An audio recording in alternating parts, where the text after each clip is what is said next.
மைய ஊடக நேயர்களுக்கு வணக்கம். நீங்கள் இணைந்திருப்பது மையத்தின் இரவு நேர பிரதான செய்திகளுடன். முதலில் தலைப்புச் செய்திகள். ஒருபோதும் விலக மாட்டேன், மஹிந்தவின் அதிரடி அறிவிப்பு. நடுவீதியில் குடும்பஸ்தர் மீது சரமாரியாக வாழ்வெட்டு, யாழின் முக்கிய பகுதியில் குவிக்கப்பட்ட போலீசார். ஊழல் குற்றச்சாட்டுகள் தொடர்பில் சந்திரசேகரவிடம் சவால் விடுத்த அர்ச்சுனா எம்பி. வெளிநாடுகளில் மேலும் 15 பாதாள உலக குழு உறுப்பினர்கள் கைது. மல்லாவி ராணுவ லெப்டினன்ட் கேர்னல் அதிரடி கைது.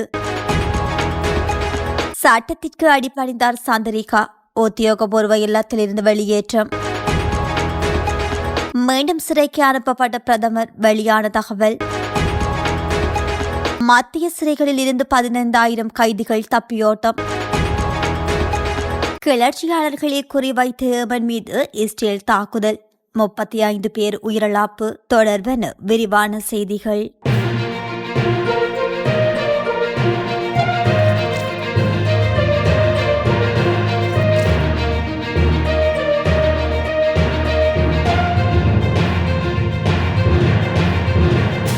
தனது விஜயராம இல்லத்தை விட்டு வெளியேறும் போது அரசியலை விட்டு ஒருபோதும் செல்லப் போவதில்லை என முன்னாள் ஜனாதிபதி மஹிந்த ராஜபக்ஷ தெரிவித்துள்ளார். தான் தொடர்ந்தும் அரசியலில் ஈடுபடுவேன் என்று ஊடகவியலாளர்களிடம் அவர் குறிப்பிட்டுள்ளார். அவரது எதிர்கால அரசியல் நடவடிக்கைகள் எப்படி இருக்கும் என்று கேட்டபோது, நான் அரசியலை தொடர்வேன், நான் ஒருபோதும் அரசியலை விட்டு விலகப் போவதில்லை என அவர் குறிப்பிட்டுள்ளார். ஜனாதிபதிகளின் வரப்பிரசாதங்களை ரத்து செய்யும் சட்டத்தின் விதிகளின்படி முன்னாள் ஜனாதிபதிகளுக்கு வழங்கப்பட்ட உத்தியோகபூர்வ இல்லங்களை அரசாங்கத்திடம் மீண்டும் ஒப்படைக்க வேண்டும். இந்த நிலையில் அது குறித்த சட்டம் நேற்றைய தினம் நிறைவேற்றப்பட்ட நிலையில் மஹிந்த கொழும்பில் உள்ள தனது உத்தியோகபூர்வ இல்லத்தை விட்டு அரசாங்கத்திடம் ஒப்படைத்துவிட்டு இன்று வெளியேறியமை குறிப்பிடத்தக்கது. யாழ்ப்பாணம் குறும்பசிட்டி தெள்ளிப்பளி வைத்தியசாலை வீதியில் இன்று காலை இடம்பெற்ற வாழ்வெட்டு சம்பவத்தில் குடும்பஸ்தர் ஒருவர் படுகாயமடைந்துள்ளார். 3 மோட்டார் சைக்கிளில் வந்து 6 பேர் கொண்ட குழு ஒன்று குடும்பஸ்தர் மீது இந்த வாழ்வெட்டு சம்பவத்தினை மேற்கொண்டுவிட்டு தப்பிச் சென்றுள்ளதாக பலாலி போலீசார் தெரிவித்துள்ளனர். இதில் 2 பிள்ளைகளின் தந்தையான 32 வயதுடைய நபர் பலத்த வெட்டு காயங்களுக்கு உள்ளான நிலையில் தெள்ளிப்பளை ஆதார வைத்தியசாலையில் அனுமதிக்கப்பட்டுள்ளார். சம்பவத்தை அடுத்து குறித்த பகுதியில் போலீஸ் பாதுகாப்பு பலப்படுத்தப்பட்டுள்ளது. சம்பவம் தொடர்பில் பலாலி போலீசார் மற்றும் அச்வேலி போலீசார் மேலதிக விசாரணைகளை மேற்கொண்டு வருகின்றனர். மீன்பிடித்துறை அமைச்சராக சந்திரசேகர் வந்த பின் கரைவலை மற்றும் சுருக்குவலை போன்ற சட்டவிரோத செயற்பாடுகள் தொடர்பில் எடுத்த நடவடிக்கை என்ன எனவும், நீங்கள் செய்த ஊழல்களை நான் வெளிப்படுத்தினால் அமைச்சு பதவியை துறப்பீர்களா எனவும் நாடாளுமன்ற உறுப்பினர் அர்ச்சுனா ராமநாதன் கேள்வி எழுப்பியுள்ளார். இன்றைய நாடாளுமன்ற அமர்வில் உரையாற்றும் போதே அவர் இவ்வாறு குறிப்பிட்டுள்ளார். கடற்றல் அமைச்சகத்தின் கீழ் பல ஊழல் குற்றச்சாட்டுகள் பொதுமக்களினால் முன்வைக்கப்படுகின்ற போதும் அமைச்சர் ராமலிங்கம் சந்திரசேகர் அது தொடர்பில் எந்தவொரு நடவடிக்கையும் எடுக்காதது ஏனென நாடாளுமன்ற உறுப்பினர் ராமநாதன் அர்ச்சுனா கேள்வி எழுப்பியுள்ளார். நேரியல் துறை அமைச்சராக அமைச்சர் சந்திரசேகர் பொறுப்பேற்ற பின்னர் சட்டவிரோத கடற்தொழில் நடவடிக்கைகள் குறித்து கரிசனை கொள்ளவில்லை என்பது மக்களினது முறைப்பாடாகும். இதுவரை குறித்த அமைச்சகத்தின் கீழ் பதியப்பட்ட வழக்குகள் எத்தனை என்பதை தெளிவுபடுத்த முடியுமா என அர்ச்சுனா எம்பி கேள்வி எழுப்பியுள்ளார். மேலும் கடல் அட்டை பணி விவகாரத்திலும் பல ஊழல்கள் இடம்பெற்றுள்ளதாக மக்கள் முறையிட்டுள்ளனர். ஏன் இதற்கான நடவடிக்கைகள் முன்னெடுக்கப்படவில்லை? இந்த நிலையில் தங்களது பினாமிகளின் பெயரில் கையூட்டல் இடம்பெறுகின்றதா? இதற்குரிய ஆதாரங்களை சபையில் சமர்ப்பித்தால் அதற்குரிய நடவடிக்கைகளை மேற்கொள்ள முடியுமா? குறிப்பாக அமைச்சர் சந்திரசேகர் அமைச்சு பதவியேற்ற பின்னர் வடமாகாண கடற்தொழில் திணைக்களத்தில் மேற்கொள்ளப்பட்ட இடமாற்றங்கள் குறித்து விவரங்களை வெளிப்படுத்த முடியுமா என அவர் கேட்டுள்ளார். மேலும் அமைச்சர் சந்திரசேகர் மீது ஊழல் குற்றச்சாட்டு நிரூபிக்கப்பட்டால் அவர் பதவி விலகுவதற்கு தயாரா எனவும் அவர் கேள்வி எழுப்பியுள்ளார். இந்த நிலையில் அர்ச்சனாவால் முன்வைக்கப்பட்ட குற்றச்சாட்டுகள் குறித்து பதிலளிப்பதற்கு 2 வார கால அவகாசம் வேண்டும் என அமைச்சர் ராமலிங்கம் சந்திரசேகர் பதிலளித்துள்ளார். சிவப்பு எச்சரிக்கை விடுவிக்கப்பட்ட போதிலும் 15 பாதாள உலக குழு உறுப்பினர்கள் வெளிநாடுகளில் கைது செய்யப்பட்டுள்ளதாக பொதுமக்கள் பாதுகாப்பு அமைச்சர் தெரிவித்துள்ளார். அதன்படி ரஷ்யா, ஓமான், ஐக்கிய அரபு ராச்சியம் மற்றும் இந்தியாவில் அவர்கள் கைதாகியுள்ளதாக பொதுமக்கள் பாதுகாப்பு அமைச்சர் ஆனந்த விஜயபால இன்று பாராளுமன்றத்தில் தெரிவித்திருந்தார். அதன்படி இந்த பாதாள உலக குழு உறுப்பினர்களை அந்த நாடுகளில் சட்ட நடவடிக்கைகள் நிறைவடைந்தவுடன் இலங்கைக்கு அளித்து வரும் நடவடிக்கை எடுக்கப்படும் என அவர் குறிப்பிட்டுள்ளார். மல்லாவி ராணுவ முகாமில் பணியாற்றும் லெப்டினன்ட் கேர்னல் ஒருவர் பாதாள உலக தலைவர்களான கேகல் பத்ர பத்மே மற்றும் கமாண்டோ சலிந்துவுக்கு ஆயுதங்களை வழங்கிய குற்றச்சாட்டில் கைது செய்யப்பட்டுள்ளார். குறித்த கைது நடவடிக்கையானது மேற்கு மாகாண குற்றப்பிரிவினரால் மேற்கொள்ளப்பட்டுள்ளது. தற்போது காவலில் உள்ள திலின சம்பத் என அழைக்கப்படும் வாலஸ் கட்டாவிடம் கடந்த விசாரணைகளில் கிடைத்த தகவல்களை தொடர்ந்து குறித்த ராணுவ அதிகாரி வாக்குமூலம் பதிவு செய்து அழைக்கப்பட்ட போது கைது செய்யப்பட்டுள்ளார். சந்தேக நபர் ராணுவத்தில் மேஜராக பணியாற்றிய காலத்தில் தற்போது காவலில் உள்ள கமாண்டோ சலிந்து அவரின் உதவியாளராக இருந்துள்ளார்.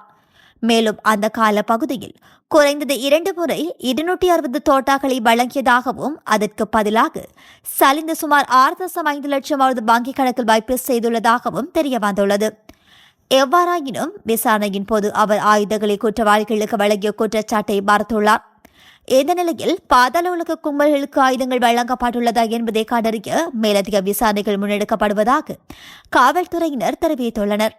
கைது செய்யப்பட்ட அதிகாரி தற்போது பாலிநகர் ராணுவ முகாமின் தளபதியாக பணியாற்றி வருகின்றமை குறிப்பிடத்தக்கது.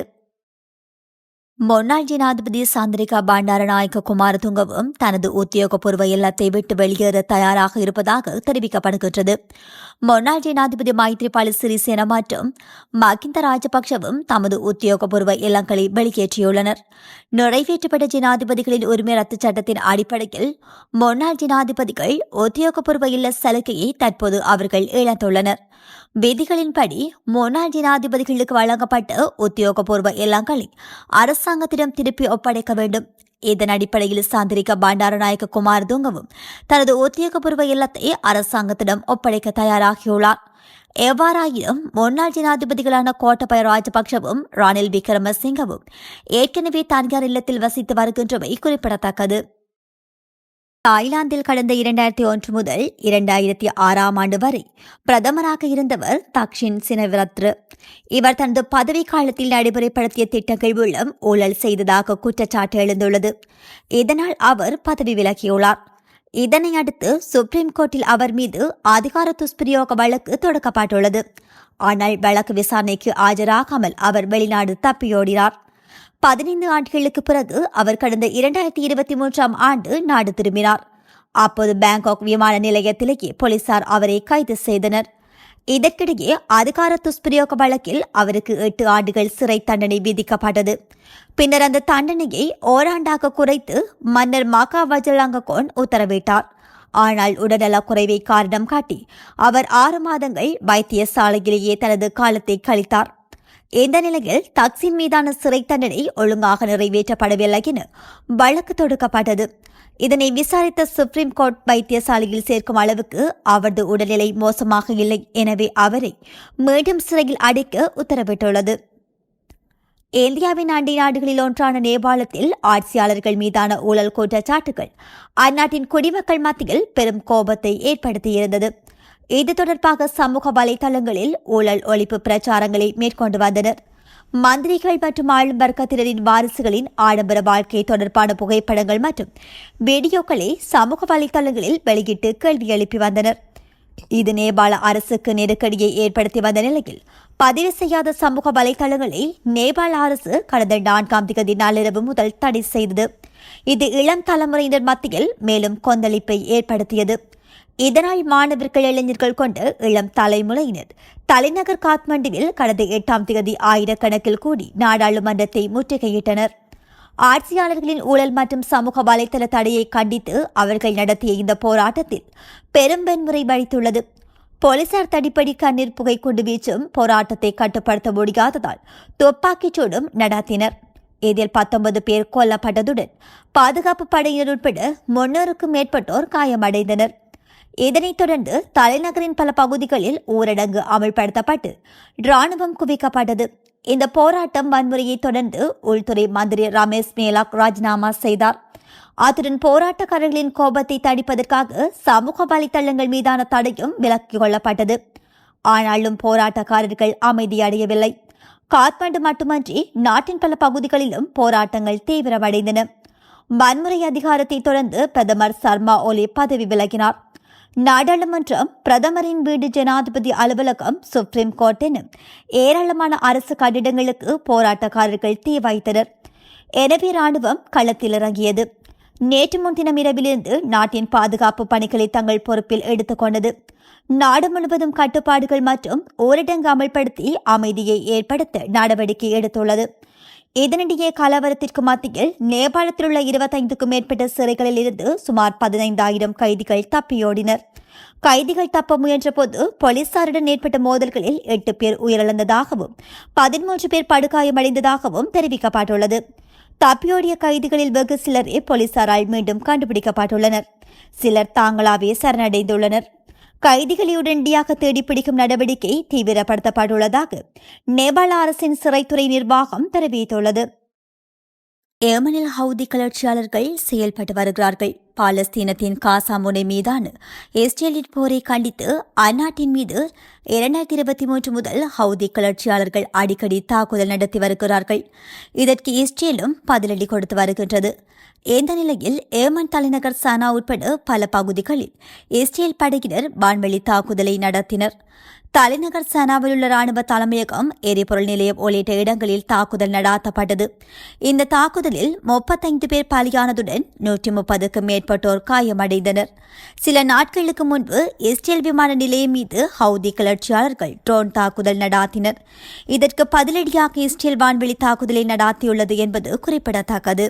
இத்துடன் மையத்தின் இரவு நேர பிரதான செய்திகள் நிறைவு பெறுகின்றன. நன்றி.